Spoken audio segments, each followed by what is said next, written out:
Hello student, welcome back to study for life. আবার একটি নতুন ভিডিও নিয়ে হাজির হয়েছি। দ্বাদশ শ্রেণীর প্র্যাকটিক্যাল এক্সাম, যে ফাইনাল প্র্যাকটিক্যাল এক্সাম বোর্ডের, সেখানে আমরা সেট 1 এবং সেট 2 এবং সেট 3 পরপর আমরা ভিডিওতে আলোচনা করছি। সেট 3 নিয়ে আলোচনা করব। যারা নতুন তারা চ্যানেলটি অবশ্যই সাবস্ক্রাইব করে নিও এবং পাশে থাকা বেল আইকন ক্লিক করবে পরবর্তী ভিডিও পাওয়ার জন্য। আর অবশ্যই বন্ধুদের শেয়ার করবে। দেরি না করে আমাদের সেট 3তে কী কী কোশ্চেন আছে সেগুলি আমরা দেখে নেব। টোটাল তোমাদের ফুল মার্ক 30 নম্বর, টাইম হচ্ছে 3 ঘন্টা। একের দাগের কয়ের কোশ্চেন। ন্যূনতম 15 সেমি দৈর্ঘ্যের একটি প্রস্থচ্ছেদ অঙ্কন করে বিভিন্ন প্রকার ভূমিরূপগুলি চিহ্নিত করো।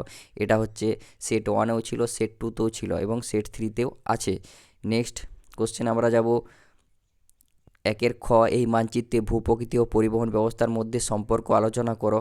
এটা কিন্তু সেট 1-এ ছিল ভূপ্রকৃতি এবং নদ নদীর মধ্যে সম্পর্ক আলোচনা করো। সেট 2-তে ছিল ভূপ্রকৃতি এবং জনবসতির সঙ্গে সম্পর্ক আলোচনা করো এবং সেট 3-তে কিন্তু পরিবহন ব্যবস্থার মধ্যে সম্পর্ক আছে।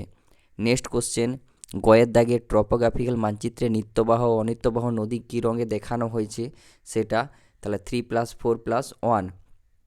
নেক্সট কোশ্চেন আমরা যাব এখানে 2-এর ক।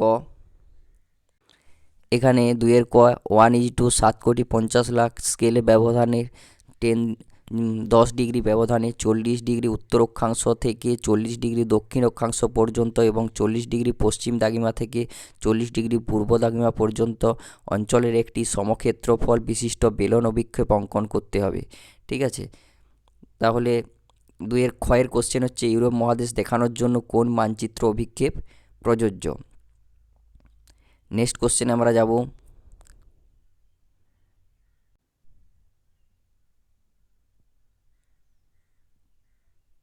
3-এর ক, শ্রেণীসীমা ও শ্রেণীসীমানার মধ্যে পার্থক্য।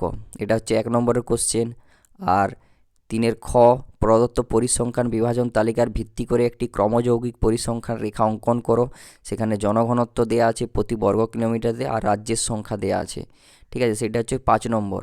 আর তোমাদের যে খাতা এবং মৌখিক, সেটা হচ্ছে 3+2। ব্যবহারিক ভূগোলের খাতা ও মৌখিক প্রশ্ন 3+2। টোটাল তোমাদের 30 নম্বরের প্রশ্ন, 3 ঘন্টাতে টাইম আছে।